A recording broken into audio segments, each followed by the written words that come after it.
আসসালামু আলাইকুম সুপ্রিয় শিক্ষার্থীবৃন্দ, কেমন আছো সবাই?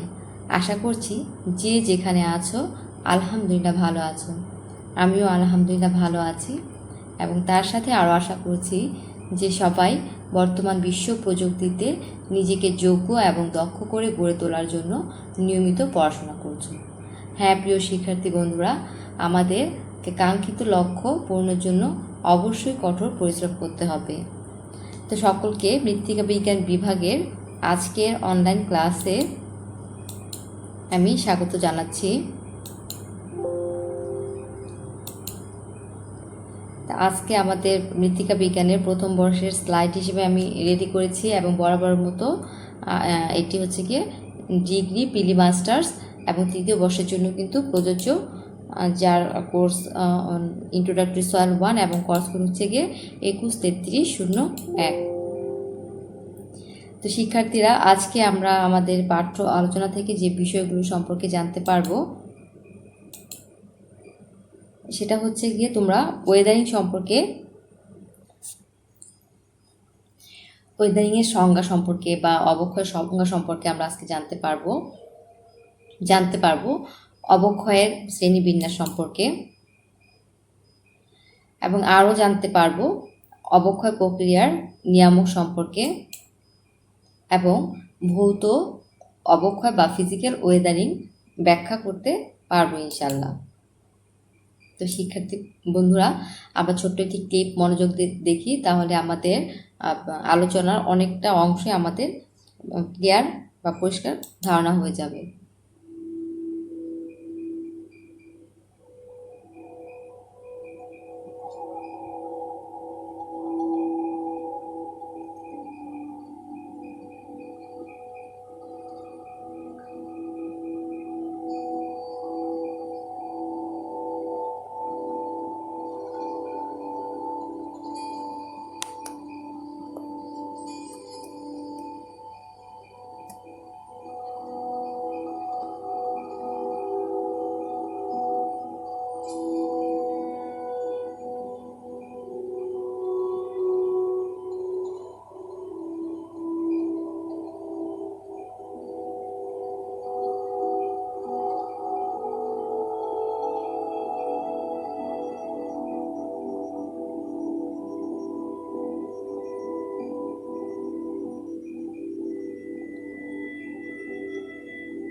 তাহলে আমরা আজকে যে বিষয় সম্পর্কে আলোচনা করব সেটা হচ্ছে ওয়েদারিং বা অবক্ষয় প্রক্রিয়া সম্পর্কে। তো ওয়েদারিং এবং অবক্ষয় প্রক্রিয়া সম্পর্কে আমি বলতে গেলে যে ধারণাটুকু তোমাদেরকে দিতে চাই, যে ভূত্বকের বা ক্রাস্টের, যে আমরা গত লেকচারে পড়েছি যে আমাদের ভূত্বকের যে উপরস্থ যে শিলা আছে, আগ্নেয় শিলা, পাললিক শিলা এবং রূপান্তরিত শিলা, সেই শিলাগুলো সময়ের বিবর্তনে বিভিন্ন ধরনের প্রাকৃতিক শক্তি এবং সেই প্রাকৃতিক শক্তির সাথে অন্যান্য সহায়ক কিছু নিয়ামক, এইগুলো সমন্বিত প্রভাবে মৃত্তিকায় পরিণত হয়েছে। তো সাধারণত যে শিলা থেকে মৃত্তিকাটা সৃষ্টি হয়েছে তাকে আমরা বলি যে প্যারেন্ট ম্যাটেরিয়াল বা উৎস বস্তু। তো এই উৎস বস্তু বা প্যারেন্ট ম্যাটেরিয়াল, তার গাঠনিক যে উপাদানগুলো রয়েছে সেই উপাদানগুলোর কিন্তু ভিন্নতা থাকে, এবং এই ভিন্নতার কারণে সাধারণত এরা কঠিন বা কোমল হতে পারে, এবং এই অনুযায়ী কি হয়, মৃত্তিকা গঠিত হয়ে থাকে। তো এই যে উৎস বস্তু বা শিলা, এরা হচ্ছে নানা রকম খনিজের সমন্বয়ে গঠিত। তো এই শিলা এবং খনিজ বিভিন্ন প্রাকৃতিক শক্তি এবং জীবজগতের উপাদান এবং তাছাড়াও যে অন্যান্য উপকরণ বা নিয়ামক আছে, এদের সমন্বিত একটা প্রভাবে মৃত্তিকা যে গঠন করে ধাপে ধাপে, এই প্রাথমিক পদক্ষেপগুলোকেই বলা হয় অবক্ষয় বা ওয়েদারিং প্রক্রিয়া। তাহলে আমরা দেখছি যে Wuthering is the breakdown of rocks and minerals on earth's surface by physical, chemical and biological agent। অর্থাৎ অবক্ষয় প্রক্রিয়া হচ্ছে কি ভেঙে যাওয়া বা চূর্ণ বিচূর্ণ হওয়া শিলা এবং খনিজের পৃথিবী পৃষ্ঠের মধ্যে কি কি এজেন্ট দ্বারা, ভৌত, রাসায়নিক এবং জৈবিক এজেন্ট দ্বারা চূর্ণ বিচূর্ণ হয় হচ্ছে গিয়ে অবক্ষয় প্রক্রিয়া। আমরা এখানে একটি ছবি দেখতে পাচ্ছি, এবং সেই ছবিতে কিন্তু আমরা দেখতে পাচ্ছি যে এরকম অবক্ষয়ের মাধ্যমে যে ছবিটিতে হচ্ছে গিয়ে ক্ষয় হয়েছে। তো আমরা এক কথায় বলতে গেলে সংজ্ঞাটাকে এভাবে বলতে পারি, ভূপৃষ্ঠের বিভিন্ন প্রকার প্রাকৃতিক শক্তির দ্বারা শিলা রাশির চূর্ণ বিচূর্ণ হওয়া কিংবা বায়ু বা পানির সংস্পর্শে এসে বিক্রিয়া দ্বারা গলে যাওয়া, এভাবে শিলা খনিজের খণ্ড বিখণ্ড এবং বিশ্লিষ্ট হওয়ার যে প্রক্রিয়া, একেই বলা হচ্ছে অবক্ষয় বা ওয়েদারিং প্রক্রিয়া।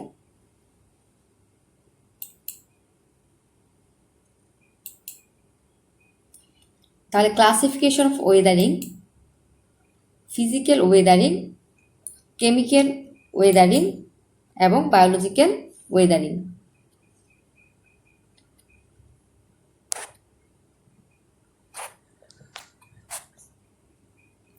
তাহলে ফিজিক্যাল ওয়েদারিং সম্পর্কে আমি যদি বলতে যাই, যে আমরা পরে আজকে ফিজিক্যাল ওয়েদারিং সম্পর্কে বিস্তারিত পড়ব, তবে আমরা তিনটি ওয়েদারিং সম্পর্কে একটু হালকা ধারণা নেব।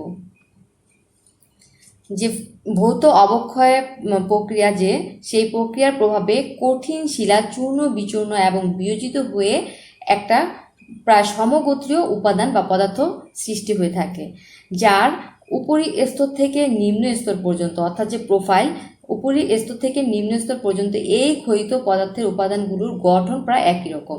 তো এই সমগোত্রীয়, অর্থাৎ যাদের কোনো রাসায়নিক পরিবর্তন নেই, শুধু ভৌত পরিবর্তন, এগুলো হচ্ছে গিয়ে শিলা খনিজের এই স্তরটাকে আমরা বলি রিগুলিত। এই রিগুলিত থেকেই হচ্ছে মৃত্তিকাটা সৃষ্টি হয়ে থাকে। এটা হচ্ছে আমাদের একটা ফিজিক্যাল প্রক্রিয়ার অংশ। এরপর চলে আসি আমরা কেমিক্যাল প্রক্রিয়ায়। তো কেমিক্যাল ওয়েদারিংয়ের ক্ষেত্রে যেটা, যে ভূত্বকের যে শিলা এবং খনিজ সমূহ আছে, এরা হচ্ছে কি যে প্রাকৃতিক শক্তির প্রভাবে যখন ভাঙে, তখন এদের মধ্যে একটা বিক্রিয়া সংঘটিত হয় এবং বিক্রিয়া করে আরও অনেক বেশি রূপান্তরিত হয়, এবং এদের মধ্যে রাসায়নিক উপাদানের পরিবর্তন হয়ে থাকে, এবং সময়ের বিবর্তনে সূক্ষ্ম থেকে সূক্ষ্মতর হতে থাকে, এবং সূক্ষ্মতর হওয়ার কারণে এই সকল পদার্থের যে পৃষ্ঠতল বা সারফেস এরিয়া আছে, এদের আয়তনটা অনেক বেশি বাড়তে থাকে। আর এই পৃষ্ঠতলের আয়তন যতই বাড়তে থাকে, তাদের পৃষ্ঠদেশের রাসায়নিক বিক্রিয়া ততই অনেক বেশি হতে থাকে। তো এই রাসায়নিক বিক্রিয়া কিন্তু সাধারণত এই পদার্থের পৃষ্ঠদেশে সীমাবদ্ধ থাকে, এবং এভাবে কিন্তু অবক্ষয় প্রক্রিয়াকে আরও অনেক বেশি ত্বরান্বিত করে। এরপর হচ্ছে যে বায়োলজিক্যাল ওয়েদারিং বা জৈবিক অবক্ষয়। শিলা খনিজ ভেঙে ছোট থেকে ছোট এবং যখন বিয়োজিত হয়, তখন ভূপৃষ্ঠে এসে একটা শিথিল আবরণ সৃষ্টি করে। এই শিথিল আবরণ যখন সৃষ্টি করে, এর উপরে প্রথমে শৈবাল, ছত্রাক বা প্রোটোজোয়া এরা অবস্থান নেয়। পরে কিন্তু উচ্চ শ্রেণীর জীবও এখানে জন্মাতে থাকে। এই সমস্ত জীব শিলাকে খণ্ড বিখণ্ড করে এবং চূর্ণিত শিলা খনিজকে এভাবে ভাঙতে আরও অনেক বেশি সাহায্য করে থাকে।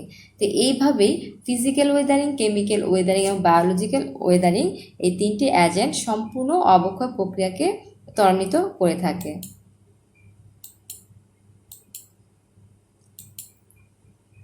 তাহলে আমরা এখন চলে আসবো আমাদের আজকের যেটা আলোচ্য বিষয়, মূল বিষয় ফিজিক্যাল ওয়েদারিং সেখানে।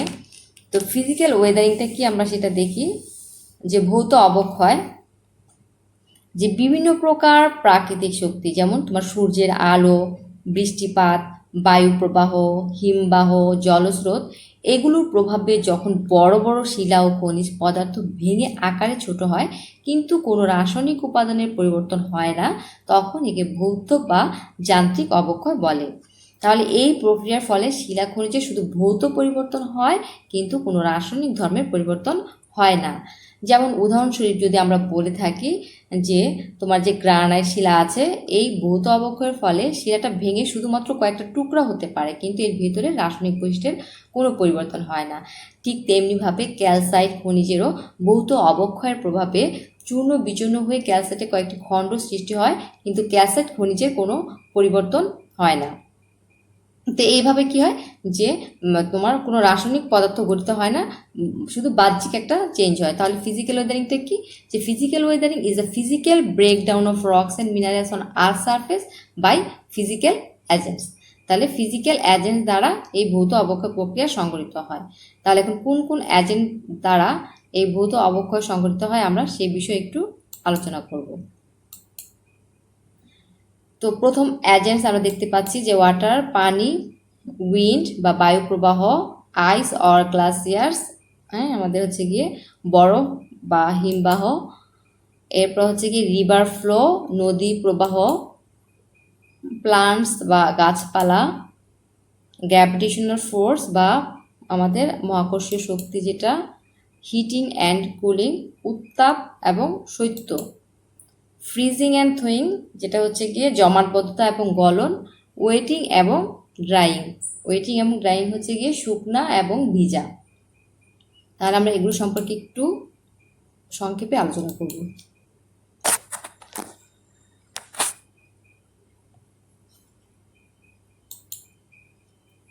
হিটিং এবং কুলিং এজেন্ট, উত্তাপ এবং শৈত্য প্রক্রিয়া।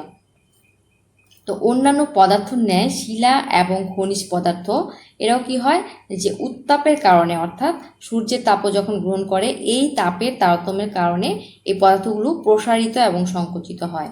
যখন দিনের বেলা দিবাভাগে প্রখর উত্তাপে শিলা উত্তপ্ত হয় ও প্রসারিত হয় এবং রাত্রিকালে কি হয় শীতলতার কারণে এটি আবার শীতল ও সংকুচিত হয়। এই উত্তপ্ত হওয়া এবং শীতল হওয়া কি হয় যে একটা অবক্ষয়ের এজেন্ট হিসেবে কাজ করে।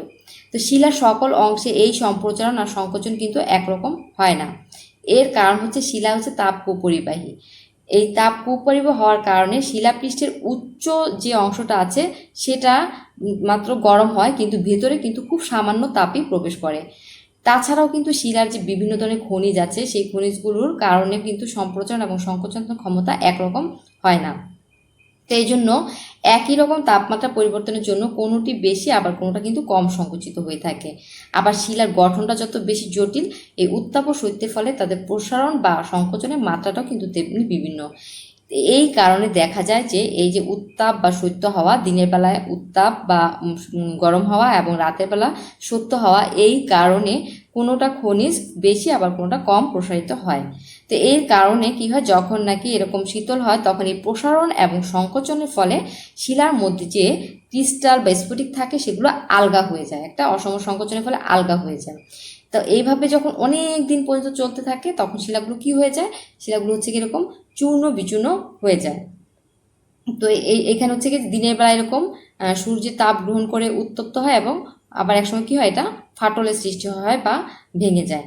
তাহলে এটা হচ্ছে আমাদের কি হিটিং এবং হচ্ছে কি তোমার কুলিং এজেন্টের একটা কাজ, অর্থাৎ সূর্য তাপের কারণে এই ধরনের প্রক্রিয়া সংঘটিত হয়ে থাকে। এরপরে আসি আমরা ফ্রিজিং এবং থয়িং এজেন্ট, অর্থাৎ জমাটবদ্ধতা ও গলন।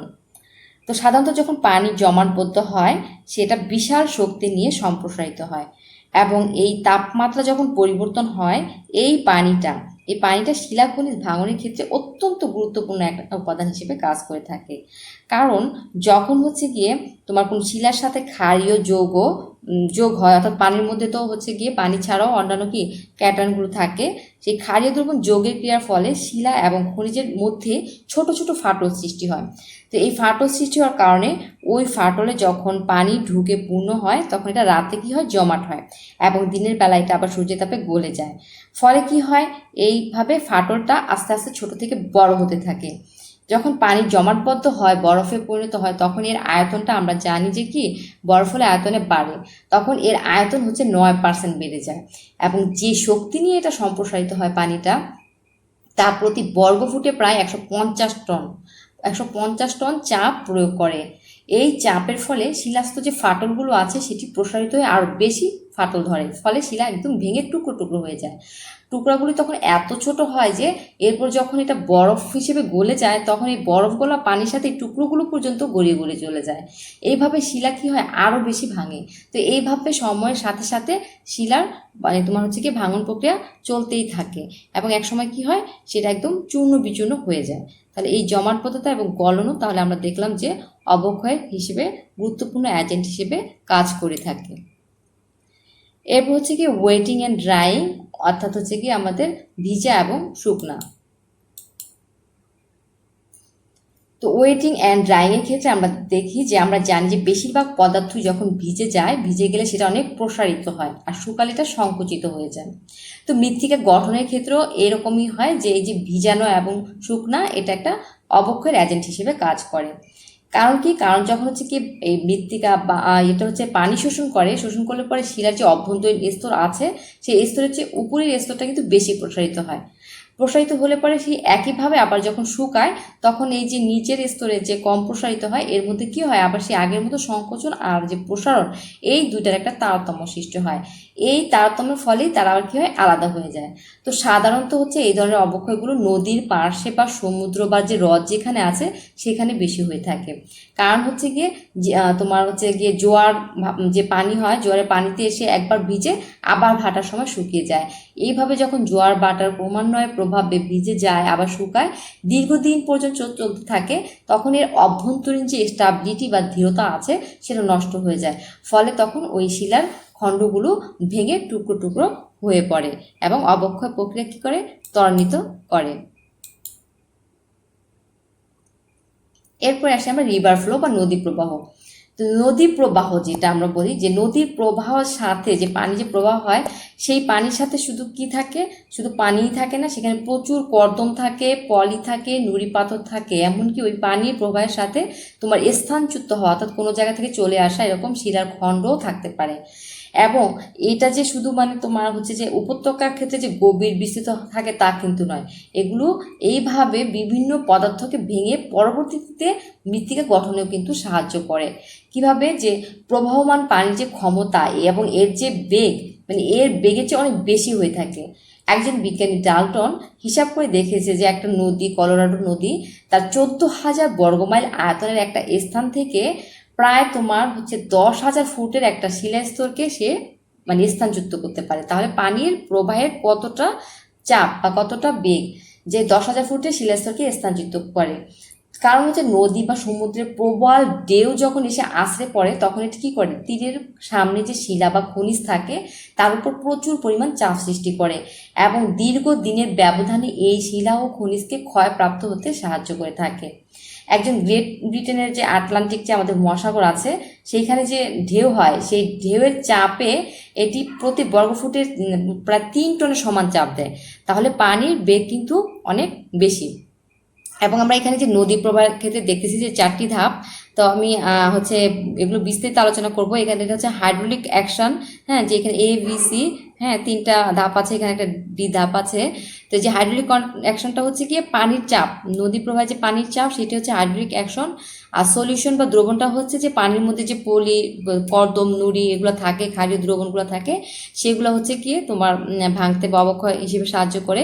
এবং অ্যাট্রিশন আর অ্যাব্রেশন যেটা, সেটা হচ্ছে যে পানি যখন নাকি প্রবাহ চলে আসে বা পানির সাথে যখন স্থানচ্যুত একটা শিলা আসে, তখন পানির সাথে আর এর সাথে উল্টো একটা কি হয়, যেরকম তোমার শক্তি দেয়, একটা আরেকটাকে বিপরীত শক্তি দেয়, এবং এই শক্তির ফলে মানে অবক্ষয় প্রক্রিয়া আরো অনেক বেশি হচ্ছে ত্বরান্বিত হয়। তাহলে নদী প্রবাহের বেগ এভাবে অবক্ষয় প্রক্রিয়ায় সাহায্য করে থাকে।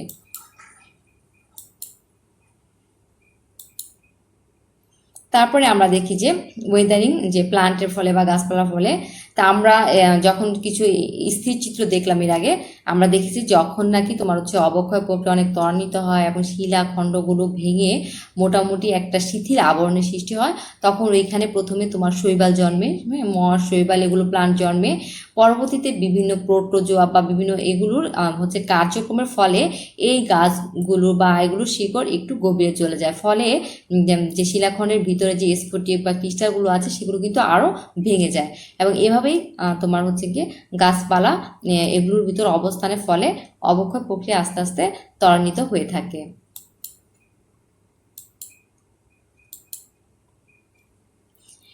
গ্র্যাভিটেশনাল ফোর্স বা মাধ্যাকর্ষণ শক্তি, যে পর্বতের উপরে যে ভঙ্গুর বা তোমার হচ্ছে কি যে অদৃঢ় শিলাখণ্ড থাকে, এই যে পাহাড় থেকে পানি গড়িয়ে পড়ছে, তো তখন হচ্ছে এই যে মাধ্যাকর্ষণ শক্তির প্রভাবে যখন উপরে কোনো ভাঙা একটা তোমার শিলাখণ্ড থাকে, এটা যখন নিচে পতিত হয়, নিচে পতিত হওয়ার সময় আরেকটা পাথরের গায়ে ধাক্কা এবং ঘর্ষণ লাগে, এবং এই ধাক্কা ঘর্ষণের ফলে সেটা ভেঙে আরও ক্ষুদ্র ক্ষুদ্র অংশে এরকম পরিণত হয়ে যায়।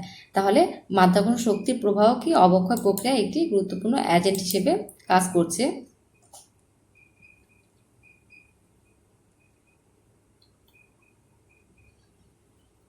তারপর আছে আমাদের শিলাক্ষয়ের একটা কারণ হচ্ছে ওয়াটার ইরোশন বা পানির অবক্ষয়, যে প্রক্রিয়ার ক্ষেত্রে যে পানি যে গুরুত্বপূর্ণ ভূমিকা পালন করে সেটা। তো আমরা তো অলরেডি দেখলাম যে পানির আসলে যে কীরকম তোমার ভাঙনে গুরুত্বপূর্ণ ভূমিকা রাখে। তো সেক্ষেত্রে আরেকটু বলতে গেলে যে বৃষ্টিপাত বা শিলাবৃষ্টি, তুষারপাত, সেচের পানি বা পানি স্রোত বা গড়ানো পানি, যেই ধরনের পানি হোক না কেন, শিলা খনিজ পদার্থের উপর আমরা দেখলাম যে প্রচুর পরিমাণে বল প্রয়োগ করে থাকে, এবং বল প্রয়োগ করার ফলে ভৌত বা ফিজিক্যাল ওয়েদারিংটা ত্বরান্বিত হয়। তো পানির স্রোত বা চলাচল কী করে, যে বৃষ্টির পানি যখন ভূপৃষ্ঠে সজোরে পতিত হয় বৃষ্টির পানিটা, তখন শিলা খনিজকে ক্ষয়প্রাপ্ত হয়ে কী করে, ওই পানির সাথে ওই তোমার হচ্ছে শিলা খনিজের যে চূর্ণ বিচূর্ণগুলো আছে এগুলো সমুদ্রের দিকে প্রবাহিত হয়। তখন ওই উক্ত পদার্থগুলো যখন মিশ্রিত হওয়ার কারণে ওই প্রবাহমান পানির যে বেগ বা বিচূর্ণী যে ভাঙার ক্ষমতা সেটার বেশি বহুগুণে বেড়ে যায়।